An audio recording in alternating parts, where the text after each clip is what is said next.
ദേശീയ തലത്തിൽ സദ്ഭരണ ദിനമായിട്ട് ആചരിക്കുന്ന ഇതിന്റെ ഭാഗമായി അതോടൊപ്പം അടൽജിയുടെ ജന്മശതാബ്ദി വർഷത്തിന്റെ ആഘോഷങ്ങൾക്ക് തുടക്കം കുറിക്കുന്ന ദിവസം എന്നുള്ള നിലയിലും ഇന്നിവിടെ നടക്കുന്ന ഈ ചടങ്ങിൽ അധ്യക്ഷത വഹിക്കുന്ന ഭാരതീയ ജനതാ പാർട്ടിയുടെ ജില്ലാ അധ്യക്ഷൻ ശ്രീ വി രാജേഷ് അവർ, വേദിയിൽ സന്നിഹിതരായിട്ടുള്ള നമുക്കാർക്കും ഒരു പരിചയപ്പെടുത്തലിന്റെ ആവശ്യമില്ലാത്ത പരിചയസമ്പന്നരായിട്ടുള്ള അവരവരുടെ മേഖലകളിൽ വ്യക്തിമുദ്ര പതിപ്പിച്ചിട്ടുള്ള മുൻ ambassador Shri T P Srinivasan അവർ, പ്രൊഫസർ ജോർജ് ഓണക്കൂർ അവർ, വേദിയിലുള്ള ഭാരതീയ ജനതാ പാർട്ടിയുടെ നേതാക്കളായിട്ടുള്ള ശ്രീ ശിവൻകുട്ടി, ശ്രീ കരമനജയൻ, ശ്രീമതി രമ, ശ്രീ പത്മകുമാർ, മറ്റ് ശ്രീ സുരേഷ്, RS രാജീവ്, മറ്റ് സദസ്സിലുള്ള മറ്റ് ബഹുമാന്യരെ, സുഹൃത്തുക്കളെ, എല്ലാവർക്കും നമസ്കാരം. ആദ്യമായി എല്ലാവർക്കും ഇന്നത്തെ ഈ ദിവസത്തെ പ്രാധാന്യം എന്നുള്ള നിലയിൽ ക്രിസ്മസ് ആശംസകൾ നേരുന്നു. Merry Christmas. അതോടൊപ്പം അടൽജിയുടെ ജന്മദിനം എന്നുള്ള നിലയിൽ അദ്ദേഹത്തെക്കുറിച്ചുള്ള ചില ചിന്തകൾ പങ്കുവെക്കാൻ കൂടി ഞാൻ ഈ അവസരത്തിൽ ആഗ്രഹിക്കുകയാണ്.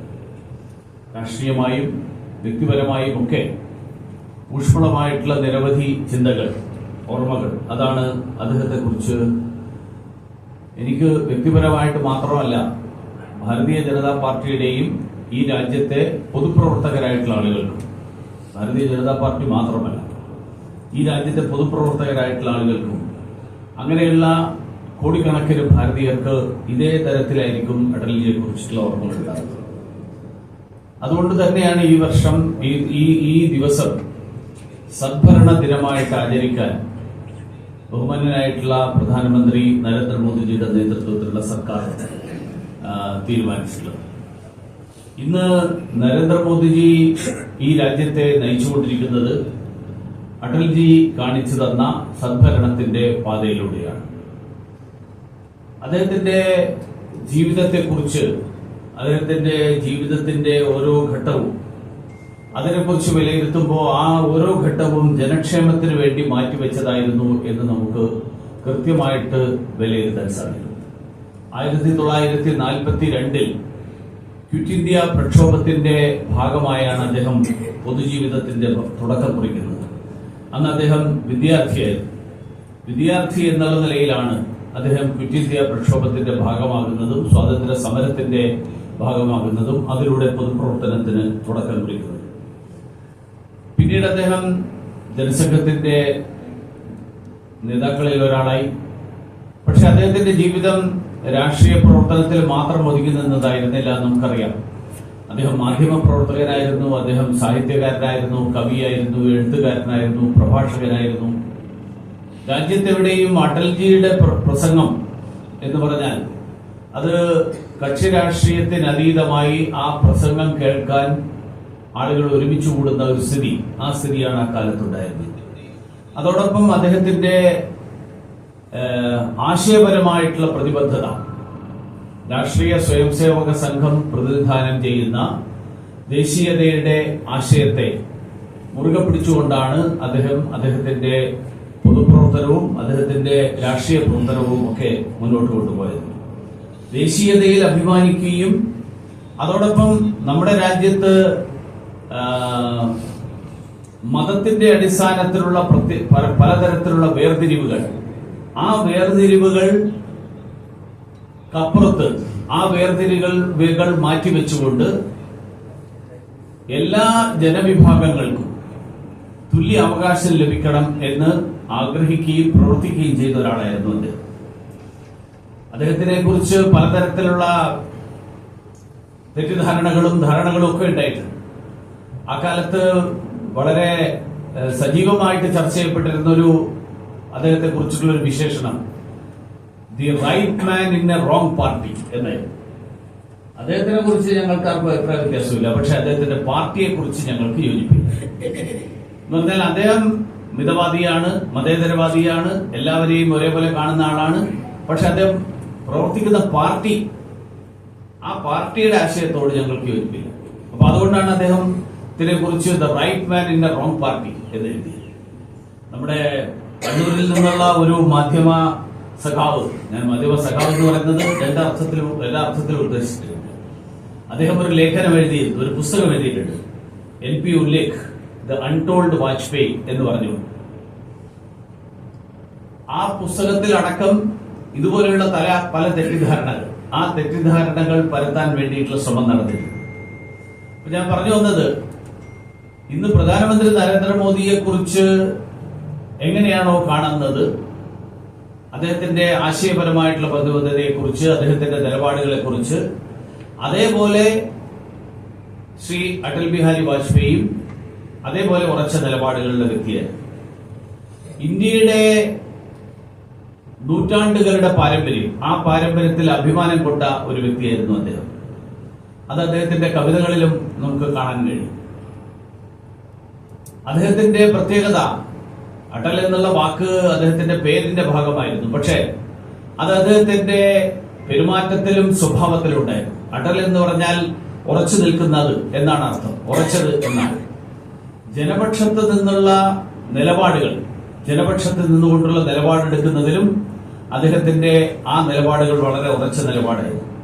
10 തവണ അദ്ദേഹം ലോക്സഭയിലേക്ക് തെരഞ്ഞെടുക്കപ്പെട്ടു, 2 തവണ രാജ്യസഭയിലേക്ക് തെരഞ്ഞെടുക്കപ്പെട്ടു. അദ്ദേഹത്തിന്റെ സമീപനത്തെ കുറിച്ച് നമ്മൾ വിലയിരുത്തിയാൽ, ഞാൻ ഭരണത്തിലിരുന്ന കാലത്തുള്ള സമീപനത്തെ കുറിച്ച് തീർച്ചയായിട്ടും ശ്രീനിവാസൻ സാറ് പറയും. ഞാൻ അതിനോടൊപ്പം തന്നെ ഞാൻ പറയാൻ ആഗ്രഹിക്കുന്നത് അദ്ദേഹം പ്രതിപക്ഷത്തിരുന്നു കൊണ്ടെടുത്ത സമീപനത്തെ കുറിച്ചാണ്. കാരണം സദ്ഭരണം എന്നുള്ളത് കേവലം ഭരണപക്ഷത്തിന് മാത്രം സംഭാവന ചെയ്യാൻ കഴിയുന്ന കാര്യങ്ങളല്ല. പ്രതിപക്ഷത്തിനും ആ കാര്യത്തിൽ പലതും സംഭാവന ചെയ്യാൻ കഴിയും. അതുകൊണ്ട് തന്നെയാണ് ഒരുപക്ഷെ സ്വാതന്ത്ര്യാനന്തര ഇന്ത്യയിലെ ഏറ്റവും മികച്ച പ്രതിപക്ഷ നേതാവായിട്ട് ഇന്നും രാഷ്ട്രീയ ഇന്ത്യ മാത്രമല്ല, ഇന്ത്യയുടെ പൊതുസമൂഹം അദ്ദേഹത്തെ കാണുന്നത്.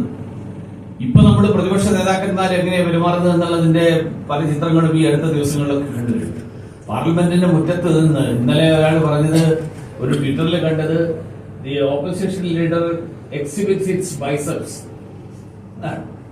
എന്ന് പറഞ്ഞാൽ അദ്ദേഹം ഈ ജിമ്മിൽ പോയിട്ട് വളർത്തിയെടുത്ത ശരീരത്തിന്റെ ആ പ്രകൃതമാണ് അദ്ദേഹം ഇതിൽ കാണിക്കുന്നത്. പാർലമെന്റിലേക്ക് വരും, അങ്ങനെ വന്നിട്ട് ആളുകളെ തട്ടി വീഴ്ത്തുന്നതും അതുപോലെയുള്ള കാര്യങ്ങൾ. 65 കൊല്ലക്കാലത്തെ പാർലമെന്ററി ജീവിതത്തിൽ 56 കൊല്ലക്കാലം വാജ്പേയി പ്രതിപക്ഷ നേതാവായിരുന്നു. ആ അങ്ങനെയുള്ള പ്രതിപക്ഷ നേതാവായിരുന്ന അടൽജി എല്ലാവരുടെയും ആദരവ് പിടിച്ചു പറ്റിയ പ്രവർത്തനവും പെരുമാറ്റവും അതായിരുന്നു അടൽജിയുടെ പ്രത്യേകത. അതുകൊണ്ടാണ് അദ്ദേഹത്തിന്റെ ക്രിയാത്മക വിമർശനങ്ങൾ, ആ വിമർശനങ്ങൾ ആദ്യത്തെ പ്രധാനമന്ത്രിയായിരുന്ന പണ്ഡിറ്റ് ജവഹർലാൽ നെഹ്റുവിന്റെ അടക്കം പ്രശംസ പിടിച്ചു പറ്റിയത് കോൺഗ്രസുകാർ തന്നെ പലരും ആവർത്തിക്കുന്നത് ഞാൻ കേട്ടിട്ടുണ്ട്. കാരണം ഒരർത്ഥത്തിൽ അജാത ശത്രു എന്നുള്ളൊരു വാക്കുണ്ട് മലയാളത്തിൽ. എതിരാളികളില്ലാത്ത ആൾ അല്ലെങ്കിൽ ശത്രുക്കളില്ലാത്ത ആൾ. അത് അക്ഷരാർത്ഥത്തിൽ അടൽജിയെ കുറിച്ച് വിശേഷിപ്പിക്കാവുന്ന ഒരു പദപ്രയോഗമാണ്. മാത്രമല്ല, അദ്ദേഹം പ്രതിപക്ഷത്തിരുന്ന് നടത്തിയിട്ടുള്ള പ്രസംഗങ്ങൾ, പ്രതിപക്ഷത്തിരുന്ന് മാത്രമല്ല, അദ്ദേഹം ഭരണപക്ഷത്തിരുന്നപ്പോഴും എനിക്ക് ഓർമ്മയുണ്ട്, 96-ലെ 13 ദിവസത്തെ സർക്കാർ, ആ സർക്കാർ രാജിവെച്ച് പോകുന്നതിന് മുമ്പ് അദ്ദേഹം പാർലമെന്റിൽ നടത്തിയ വിശ്വാസ പ്രമേയത്തിന്റെ ചർച്ചയുടെ സമാപനം കുറിച്ചുകൊണ്ട് നടത്തിയ പ്രസംഗമുണ്ട്. ആ പ്രസംഗം ഒരു പൊതുപ്രവർത്തകനും രാഷ്ട്രീയ നേതാവിനും അല്ലെങ്കിൽ ഒരു പ്രഭാഷണത്തെ വിദ്യാർത്ഥിയായിട്ടുള്ള, കലയുടെ വിദ്യാർത്ഥിയായിട്ടുള്ള ഏതൊരാൾക്കും ഇപ്പോഴും യൂട്യൂബിൽ തെരഞ്ഞ് സ്വയം പഠനത്തിന് വേണ്ടിയിട്ട് ഉപയോഗിക്കാവുന്ന ഒരു പ്രസംഗമാണെന്നാണ് എന്റെ അഭിപ്രായം. അപ്പോ അദ്ദേഹത്തിന്റെ പ്രസംഗങ്ങൾ, ആ പ്രസംഗങ്ങൾ എല്ലാവരും ബദ്ധശ്രദ്ധരായി ഇരുന്ന് കേൾക്കുന്ന പ്രസംഗങ്ങളാണ്. പ്രതിപക്ഷ നേതാവ് എന്നുള്ള നിലയിൽ അദ്ദേഹം സംസാരിക്കുന്നുണ്ട് എന്ന് അറിഞ്ഞു കഴിഞ്ഞാൽ ഭരണപക്ഷ കക്ഷിയിലുള്ള അംഗങ്ങൾ ഉൾപ്പെടെ ഉള്ള ആളുകൾ സഭയിൽ സമയത്തിനെത്തി ആ പ്രസംഗം മുഴുവൻ കേൾക്കുമായിരുന്നു എന്നാണ്. ഇപ്പോഴത്തെ പ്രതിപക്ഷ നേതാവിന്റെ പ്രസംഗത്തെ കുറിച്ച് ഞാൻ പറയേണ്ട ആവശ്യമില്ല. അദ്ദേഹത്തിന്റെ പൊതുവിജ്ഞാനവും അദ്ദേഹം ഏകലവ്യൻ എന്താണ്, ആരാണ് നടക്കം അദ്ദേഹത്തിന് പിന്നെ 6-7 വയസ്സുള്ള യുവാവ് എന്നൊക്കെയാണ് കഴിഞ്ഞ ദിവസം പ്രസംഗിച്ചപ്പോൾ അദ്ദേഹം പറഞ്ഞു. അപ്പോ യുവത്വത്തെ കുറിച്ചുള്ള ധാരണകൾ, അപ്പൊ ഇപ്പോഴത്തെ പ്രതിപക്ഷ നേതാവിന്റെ പ്രസംഗം പലപ്പോഴും ഒരു എന്റർടൈൻമെന്റ് ആണ്. പക്ഷേ അടൽജിയുടെ പ്രസംഗം അത് എല്ലാവർക്കും ഇൻഫർമേറ്റീവ് ആയിരുന്നു. ഭരണകക്ഷിക്കുൾപ്പെടെ ഭരണപക്ഷത്തിനുൾപ്പെടെ ഒരർത്ഥത്തിൽ പറഞ്ഞാൽ എങ്ങനെ മുന്നോട്ട് പോകണം എന്നുള്ളതിനെ സംബന്ധിച്ചിട്ടുള്ള വ്യക്തമായിട്ടുള്ള കാഴ്ചപ്പാടായിരുന്നു. പ്രധാനമന്ത്രിയായപ്പോൾ അദ്ദേഹം ഇതേ നിലപാട് തുടർന്നുകൊണ്ടാണ് ജനപക്ഷ വികസനം, പീപ്പിൾ സെൻട്രിക് ഡെവലപ്മെന്റ് എന്നുള്ള ആ പീപ്പിൾ സെൻട്രിക് ഡെവലപ്മെന്റ് എന്നുള്ള നിലപാട് ആ നയം സ്വീകരിച്ചുകൊണ്ടാണ് അടൽജിയുടെ നേതൃത്വത്തിലുള്ള ആ സർക്കാർ പ്രവർത്തിച്ചത്. ഓരോ പദ്ധതിയുടെയും ഗുണഫലം താഴെത്തട്ടിലുള്ള ആളുകൾക്ക് ലഭിക്കണം, അത് അവർക്ക് പ്രയോജനപ്രദമാകണം എന്നുള്ള നിർബന്ധം. ആരോഗ്യത്തിന്റെയും വിദ്യാഭ്യാസത്തിന്റെയും പാർപ്പിടത്തിന്റെയും കുടിവെള്ളത്തിന്റെയും ഒക്കെ പ്രയോജനം, പദ്ധതികളുടെ പ്രയോജനം അത് പാർശ്വവൽക്കരിക്കപ്പെട്ട ജനവിഭാഗങ്ങൾക്ക് ലഭ്യമാക്കണം എന്നുള്ള കാര്യത്തിൽ അദ്ദേഹത്തിന് നിർബന്ധമായിരുന്നു.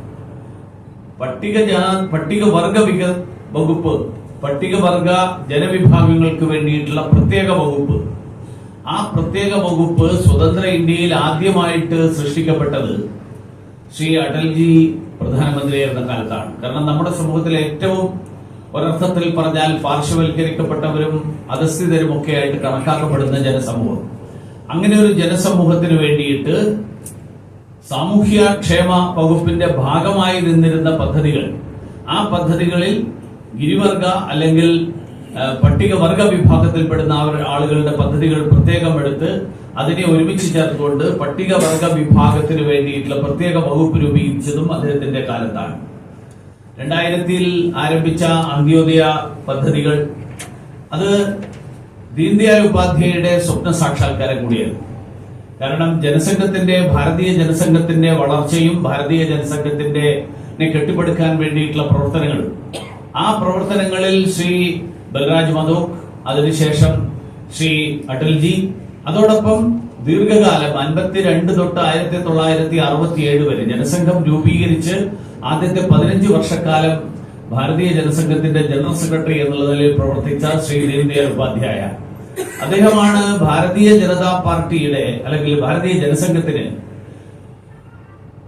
ബിജെപിയുടെ ദേശീയത എന്നുള്ള കാഴ്ചപ്പാടിനെ രാഷ്ട്രീയ രംഗത്ത് എങ്ങനെ നയപരിപാടികളായിട്ട് എങ്ങനെ മുന്നോട്ട് വെക്കാവുന്ന കാര്യങ്ങളായിട്ട് അവതരിപ്പിക്കണം എന്നുള്ള കാര്യത്തിൽ ശ്രീ ദീൻദയാൽ ഉപാധ്യായ വഹിച്ച പങ്ക് വളരെ വളരെ ഒരിക്കലും മറക്കാൻ പറ്റാത്ത ഒരു പങ്കാണ്.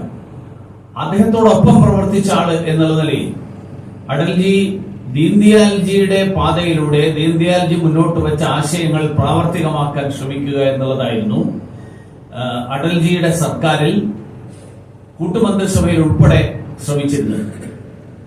രാജ്യത്തെ പട്ടിണി തുടച്ചു നീക്കുക, ഈ രാജ്യത്തെ ദളിത് ജനവിഭാഗങ്ങളുടെ ഉന്നമനം ഉറപ്പാക്കുക, ഭക്ഷ്യസുരക്ഷാ നിയമം വരുന്നതിന് മുൻപ് തന്നെ എല്ലാവർക്കും ഭക്ഷണം എന്നുള്ളത് അവകാശമാണ് എന്നുള്ള കാര്യം മുന്നോട്ട് വെച്ച പ്രധാനമന്ത്രിയായിരുന്നു ശ്രീ വാജ്പേയി. ഇന്ന് ബഹുമാന്യനായിട്ടുള്ള പ്രധാനമന്ത്രി നരേന്ദ്രമോദിജിയുടെ നേതൃത്വത്തിൽ അതേ പാതയിലൂടെയാണ് ഇന്ന് ദേശീയ തലത്തിൽ കേന്ദ്ര സർക്കാർ മുന്നോട്ട് പോകുന്നത്. അതുകൊണ്ടാണ് നമ്മുടെ രാജ്യത്ത് കോവിഡ് മഹാമാരിയുടെ കാലത്ത് പോലും പട്ടിണി മരണം നേരിടേണ്ടി വരാതിരുന്നത്. ലോകം മുഴുവൻ ആശങ്കപ്പെട്ടിരുന്നത് അതായിരുന്നു. ഇന്ത്യക്ക് ലോക്ക്ഡൌൺ ഒക്കെ നടപ്പിലാക്കാൻ സാധിക്കും, പക്ഷേ ആളുകൾ ജോലി ചെയ്യാതിരുന്നു കഴിഞ്ഞാൽ ഉണ്ടാകാൻ സാധ്യതയുള്ള ലക്ഷക്കണക്കിന് ആളുകളുടെ മരണം, ദാരിദ്ര്യം കാരണം ഉണ്ടാകുന്ന മരണം, ആ മരണത്തെ എങ്ങനെ ഇന്ത്യ പ്രതിരോധിക്കും എന്നുള്ളതായിരുന്നു ലോകം മുഴുവൻ ചർച്ച ചെയ്തിരുന്നത്. മാത്രമല്ല, ഇന്ന് DBT, ഡയറക്ട് ബെനിഫിറ്റ് ട്രാൻസ്ഫർ എന്നുള്ള പദ്ധതിയിലൂടെ, ആ മാർഗത്തിലൂടെ അർഹരായവർക്കുള്ള ആനുകൂല്യങ്ങൾ നേരിട്ട് ഗുണഭോക്താവിന് ലഭ്യമാക്കുന്ന പദ്ധതി, ആ പദ്ധതി പ്രധാനമന്ത്രി നരേന്ദ്രമോദിജി വിവിധ മേഖലകളിൽ, അത് PM കിസാൻ യോജനയാണെങ്കിലും അതുപോലെയുള്ള നിരവധി പദ്ധതി, ആ പദ്ധതികളിലൊക്കെ നടപ്പിലാക്കുമ്പോൾ അത് ബഹുമാന്യനായിട്ടുള്ള ശ്രീ അടൽജിയുടെ ആശയത്തിന്റെ സ്വപ്നത്തിന്റെ ആ സ്വപ്നത്തെ സാക്ഷാത്കരിക്കാൻ വേണ്ടിയിട്ടുള്ള പ്രവർത്തനമാണ് അദ്ദേഹം നടത്തിക്കൊണ്ടിരിക്കുന്നത്. കാർഷിക മേഖലക്ക് അടൽജി നൽകിയ പ്രാധാന്യം, കിസാൻ ക്രെഡിറ്റ് കാർഡ് മുതൽ BT കോട്ടണിന് വേണ്ടിയിട്ടുള്ള അനുമതി വരെ, ഇന്ന് ആഗോള രംഗത്ത് രണ്ടാമത്തെ വലിയ കോട്ടൺ കയറ്റുമതി രാജ്യമായിട്ട് ഇന്ത്യ മാറിയിട്ടുള്ളത് അതിന്റെ തുടക്കം കുറിച്ചത് അടൽ ബിഹാരി വാജ്പേയിയുടെ കാലത്തെ നയങ്ങളാണ്. ഇന്ന് ബഹുമാനനായിട്ടുള്ള പ്രധാനമന്ത്രി ശ്രീ നരേന്ദ്രമോദിജി അതേ നയങ്ങൾ പിന്തുടർന്നുകൊണ്ട് അതേ നയങ്ങൾ മുന്നോട്ട് കൊണ്ടുപോകാൻ വേണ്ടിയിട്ട് കർഷക പക്ഷത്ത് നിന്നുകൊണ്ടുള്ള പദ്ധതികൾ, PM കിസാൻ സമ്മാൻ നിധിയിലൂടെ നൽകുന്ന 6000 രൂപ തൊട്ട് കർഷകരുടെ ഉൽപ്പന്നങ്ങൾക്ക് മാന്യമായിട്ടുള്ള വിപണി ഉറപ്പാക്കുന്ന തരത്തിലുള്ള ഫാർമർ പ്രൊഡ്യൂസ് ഓർഗനൈസേഷൻ വരെ, അങ്ങനെയുള്ള പദ്ധതികൾ മുഴുവൻ ബഹുമാനായിട്ടുള്ള ശ്രീ നരേന്ദ്രമോദി നടപ്പിലാക്കിയത്, അതിന്റെ തുടക്കം കുറിച്ചത് ശ്രീ അടൽജിയുടെ കാലത്താണ്. അതോടൊപ്പം തന്നെ അടിസ്ഥാന സൗകര്യത്തിന് വേണ്ടിയിട്ടുള്ള പ്രവർത്തനങ്ങൾ, അടിസ്ഥാന സൗകര്യങ്ങളുടെ വികസനം, ഗോൾഡൻ ക്വാഡ്രിലേറ്ററൽ എന്നുള്ള പദ്ധതി, ഇന്ത്യ മുഴുവൻ തന്നെ വിവിധ മേഖലകളെ ഒരുമിച്ച് ചേർക്കാൻ വേണ്ടിയിട്ടുള്ള ദേശീയപാതകളുടെ വികസനം, അതോടൊപ്പം പ്രധാനമന്ത്രി ഗ്രാം സഡക് യോജന. ഇന്ന് ദേശീയ തലത്തിൽ കേരളത്തിൽ ഉൾപ്പെടെ റോഡ് വികസനത്തിന്റെ ഏറ്റവും പ്രധാനപ്പെട്ട സൂത്രധാരകനായിട്ട് നമ്മൾ അറിയപ്പെടുന്ന ശ്രീ നിതിൻ ഗഡ്കരിജി, അദ്ദേഹത്തെ മഹാരാഷ്ട്രയിൽ നിന്ന് ഡൽഹിയിലേക്ക് വിളിച്ചു വരുത്തി ഗ്രാമീൺ സഡക് യോജനയുടെ മുഴുവൻ ചുമതല ശ്രീ നിതിൻ ഗഡ്കരിജിയെ ഏൽപ്പിച്ചത് ആ കാലത്ത് അടൽജിയായിരുന്നു. അങ്ങനെ ഗ്രാമീൺ സഡക് യോജന, ഗ്രാമീണ റോഡുകളുടെ വികസന കുതിപ്പ്. കാരണം ഗ്രാമങ്ങളെ വിപണിയുമായിട്ട് ഗ്രാമങ്ങളിലെ ജനങ്ങളെ ബന്ധിപ്പിക്കാൻ സാധിച്ചാൽ മാത്രമേ ഗ്രാമങ്ങളുടെ സാമ്പത്തിക പുരോഗതി, ഗ്രാമങ്ങളുടെ കാർഷിക പുരോഗതി, ആ പുരോഗതി ഉറപ്പുവരുത്താൻ കഴിയുള്ളൂ. അതിനു വേണ്ടിയിട്ട് ഗ്രാമങ്ങളുടെ റോഡുകൾ, ഗ്രാമീണ റോഡുകൾ, ആ ഗ്രാമീണ റോഡുകൾ വികസിപ്പിക്കേണ്ട ആവശ്യമുണ്ട്. ഇന്ന് നമ്മൾ അതിൽ നിന്നും വീണ്ടും മുന്നോട്ട് പോയിക്കൊണ്ട് റോഡ്, പാലം, റെയിൽ, വിമാനം, അങ്ങനെയുള്ള വിവിധ മേഖലകളിൽ, വാട്ടർവേസ് ഉൾപ്പെടെയുള്ള മേഖലകളിൽ കണക്ടിവിറ്റി വർദ്ധിപ്പിക്കാൻ വേണ്ടിയിട്ടുള്ള ശ്രമം, ആ ശ്രമം രാജ്യത്തിന്റെ വികസിത ഭാരതം എന്നുള്ള ആശയം പ്രാവർത്തികമാക്കാൻ വേണ്ടിയിട്ടുള്ള അടിസ്ഥാന ഘടകമാണ് എന്ന് തിരിച്ചറിഞ്ഞുകൊണ്ടാണ് ഇന്ന് നരേന്ദ്രമോദിജിയുടെ നേതൃത്വത്തിലുള്ള സർക്കാർ പ്രവർത്തിച്ചുകൊണ്ടിരിക്കുന്നത്. അതുകൊണ്ട് തന്നെ നമുക്കറിയാം, കഴിഞ്ഞ 10 വർഷക്കാലത്തിനിടയിൽ ഗ്രാമീണ റോഡുകൾ മാത്രമല്ല, ഏറ്റവും കൂടുതൽ ദേശീയപാത വികസനം, ഏറ്റവും കൂടുതൽ റെയിൽ ഡബിളിംഗ്, ഇലക്ട്രിഫിക്കേഷൻ, അതോടൊപ്പം കണക്ടിവിറ്റി, ആ കണക്ടിവിറ്റിക്ക് വേണ്ടിയിട്ടുള്ള ശ്രമങ്ങൾ. ശ്രീ TP ശ്രീനിവാസൻ അവർ അദ്ദേഹത്തിന്റെ വിദേശ നയത്തെക്കുറിച്ച് വിശദമായിട്ട് സംസാരിക്കും. പക്ഷേ വിദേശകാര്യ വകുപ്പിന്റെ ഭാഗമായിരുന്ന ഒരാൾ എന്നുള്ള നിലയിൽ ആ ഭാഗത്ത് അതിനെക്കുറിച്ചുള്ള ചില കാര്യങ്ങൾ മാത്രം സൂചിപ്പിക്കാൻ കൂടി ഞാൻ ആഗ്രഹിക്കുകയാണ്. അടൽജി പ്രധാനമന്ത്രിയായിരുന്ന കാലത്ത്, അതിനു മുൻപ് മൊറാർജി സർക്കാരിൽ വിദേശകാര്യമന്ത്രിയായിരുന്നപ്പോൾ, അതിനുശേഷം പ്രധാനമന്ത്രിയായപ്പോഴും, ആ കാലത്താണ് അടൽജി അയൽക്കാരുമായിട്ടുള്ള ബന്ധം മെച്ചപ്പെടുത്താൻ വേണ്ടിയിട്ടുള്ള പ്രത്യേക ശ്രമങ്ങൾ നടത്തിയത്. അദ്ദേഹത്തിന്റെ പ്രസിദ്ധമായിട്ടുള്ള ഒരു വാചകമുണ്ട്, നമുക്ക് സുഹൃത്തുക്കളെ മാറ്റാം, പക്ഷെ അയൽക്കാരെ മാറ്റാൻ കഴിയില്ല. അങ്ങനെയുള്ള ആ ആശയം മുന്നോട്ട് വെച്ചുകൊണ്ട് പാകിസ്ഥാനുമായിട്ട് പരമാവധി നല്ല ബന്ധം പുലർത്താൻ അതിനു വേണ്ടിയിട്ട് അദ്ദേഹം ശ്രമിച്ചു. പല പരിശ്രമങ്ങൾ നടന്നു. അത് പൂർണ്ണമായും വിജയത്തിലെത്തിയില്ല എന്നുള്ളത് ഒരുപക്ഷെ വാസ്തവമായിരിക്കാം. പക്ഷേ നെയ്ബർഹുഡ് ഫസ്റ്റ് എന്നുള്ള ഇന്നത്തെ നരേന്ദ്രമോദിജി സർക്കാരിന്റെ നയം, ആ നയത്തിന് തുടക്കം കുറിക്കപ്പെട്ടത് ശ്രീ അടൽജിയുടെ കാലത്തായിരുന്നു. ഇന്ന് സാമ്പത്തിക പ്രതിസന്ധിയിൽപ്പെട്ട ശ്രീലങ്കയ്ക്ക് നൽകിയിട്ടുള്ള സഹായമാണെങ്കിലും, ബംഗ്ലാദേശിലെ ന്യൂനപക്ഷ വിഭാഗങ്ങൾ പീഡനം അനുഭവിക്കുമ്പോൾ അവർക്ക് പിന്തുണയുമായിട്ട് എത്തുന്നതാണെങ്കിലും ഒക്കെ നെയ്ബർഹുഡ് ഫസ്റ്റ് എന്നുള്ള നയത്തിന്റെ ഭാഗമായിട്ടാണ്. അതോടൊപ്പം അഫ്ഗാനിസ്ഥാനിൽ താലിബാനാണ് ഭരിക്കുന്നത് എങ്കിലും ആ അഫ്ഗാനിസ്ഥാനിലെ ജനതയുടെ ക്ഷേമം ഉറപ്പുവരുത്താൻ വേണ്ടിയിട്ടുള്ള നടപടികൾ, ആ നടപടികളിൽ ഇന്ത്യ ഒരിക്കലും പിറകോട്ട് പോയിട്ടില്ല. ഇന്ത്യ എപ്പോഴും എടുത്തിട്ടുള്ള നിലപാട്, അവർ relation is people to people. രണ്ട് സർക്കാരുകൾ തമ്മിലുള്ള ബന്ധത്തിനപ്പുറത്ത് അഫ്ഗാനിസ്ഥാൻ ജനതയും ഇന്ത്യൻ ജനതയും തമ്മിലുള്ള ബന്ധം, ആ ബന്ധത്തിന്റെ അടിസ്ഥാനത്തിലാണ് നമ്മൾ അഫ്ഗാനിസ്ഥാനെ കാണുന്നത് എന്നുള്ളതാണ്.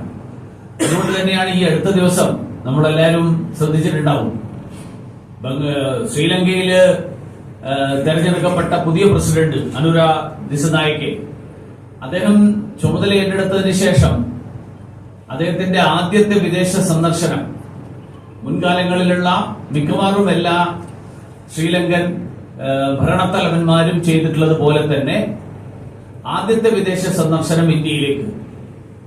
ആ പതിവ് അദ്ദേഹം തെറ്റിച്ചില്ല. കാരണം അദ്ദേഹത്തിന്റെ തെരഞ്ഞെടുപ്പിന്റെ വാർത്ത വന്നപ്പോ കേരളത്തിലെ പല പത്രങ്ങളും എഴുതി അദ്ദേഹം മാർക്സിസ്റ്റുകാരനാണ്. കാരണം ഈ കേരളത്തിലെ മാർക്സിസ്റ്റ് പാർട്ടിയും ശ്രീലങ്കയിലെ മാർക്സിസ്റ്റ് പാർട്ടിയും തമ്മിൽ കടലും കടലാടിയും പോലെയുള്ള ബന്ധമേ ഉള്ളൂ എന്ന് തിരിച്ചറിയാത്തത് കൊണ്ടോ എന്താണെന്ന് എനിക്കറിയില്ല.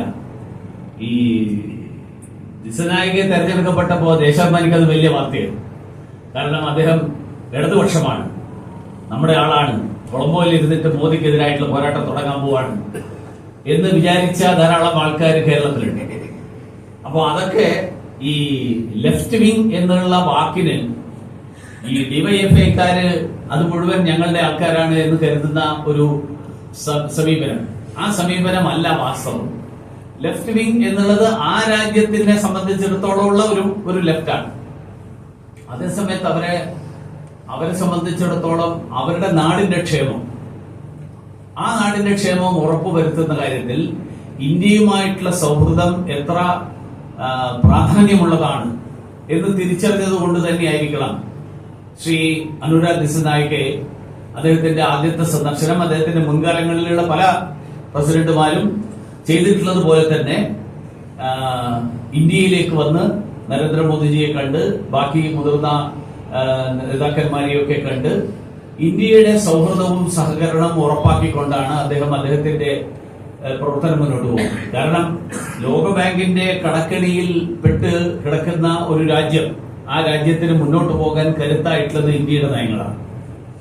അത് ദിസനായകയാണെങ്കിലും ആരാണെങ്കിലും ആ രാജ്യത്തിന്റെ നേതൃത്വം നൽകുന്ന ആളുകൾക്ക് മറക്കാൻ പറ്റില്ല.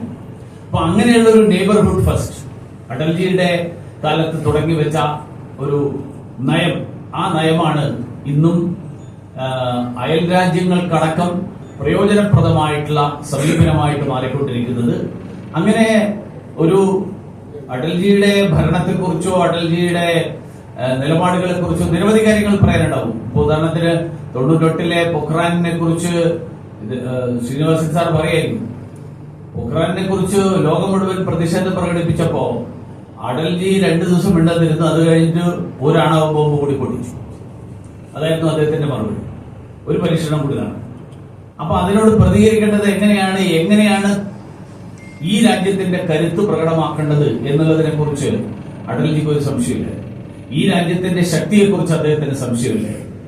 അപ്പൊ അങ്ങനെയുള്ള ഒരു സമീപനം സ്വീകരിച്ചിട്ടുള്ള അടൽജിയുടെ ജീവിതം അത് ഭാരതീയ ജനതാ പാർട്ടിയുടെ പ്രവർത്തകർക്ക് മാത്രമല്ല, ഈ രാജ്യത്തിന് മുഴുവൻ തന്നെ വഴിവിളക്കാവുന്ന ഒരു ജീവിതം. ആ ജീവിതത്തിന്റെ ധന്യമായിട്ടുള്ള ഓർമ്മകൾ, ആ ഓർമ്മകളാണ് അദ്ദേഹത്തിന്റെ ജീവിതത്തിന്റെ 100 വർഷം, ജന്മത്തിന്റെ 100 വർഷം, ആ 100 വർഷം പൂർത്തിയാകുന്ന ഈ ഘട്ടത്തിൽ ചുരുങ്ങിയ വാക്കുകളിൽ എല്ലാവരുടെയും മുൻപിൽ അവതരിപ്പിക്കാൻ ഞാൻ ശ്രമിച്ചത്. ഇവിടെ ഒരിക്കൽ കൂടി എല്ലാവർക്കും ക്രിസ്മസ് ആശംസകൾ നേർന്നുകൊണ്ട് അടൽജിയുടെ ജയന്തി ദിനത്തിൽ അദ്ദേഹത്തിന്റെ ഓർമ്മകളും അദ്ദേഹത്തിന്റെ ജീവിതവും നമുക്കേവർക്കും വഴിവിളക്കാവട്ടെ എന്ന് ആശംസിച്ചുകൊണ്ട് എന്റെ വാക്കുകൾ അവസാനിപ്പിക്കുന്നു. എല്ലാവർക്കും നമസ്കാരം.